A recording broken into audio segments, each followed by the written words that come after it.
Julia பாஸ்ட்ரோனா 19ஆம் நூற்றாண்டுல பிறந்த இவங்களுக்கு பிறக்கும் போதே ஒரு அரிதான மரபணு நோய் பாதிக்கப்பட்டிருந்தது.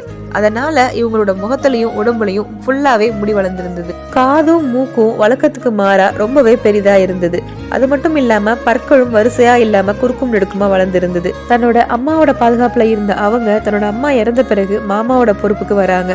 மாமா இவங்கள சர்க்கஸ்ல வித்துடுறாரு. சர்க்கஸ்ல எல்லாருக்கும் காட்சி பொருளா மாறுறாங்க ஜூலியா. இருந்தாலும் தன்னோட நம்பிக்கையை விடாம பாட்டு பாடுறது, டான்ஸ் ஆடுறது, பார்வையாளர்களோட பேசி அவங்களை மகிழ்விக்கிறது அப்படின்னு சர்க்கஸ்ல தன்னோட காலத்தை கடத்திட்டு இருந்தாங்க. அமெரிக்காவை சேர்ந்த லெண்ட் அப்படின்றவர் இவங்களை திருமணம் செஞ்சுக்கிறாங்க. கல்யாணத்துக்கு பிறகு தன்னோட வாழ்க்கை மாறும் அப்படின்னு நினைச்சிட்டு இருந்த ஜூலியாக்கு அவர் தன்னை காட்சி பொருளா ஆக்கி பணம் சம்பாதிக்கிறதுக்கு தான் கல்யாணம் பண்ணிருக்காரு அப்படின்னு தெரிய வருது.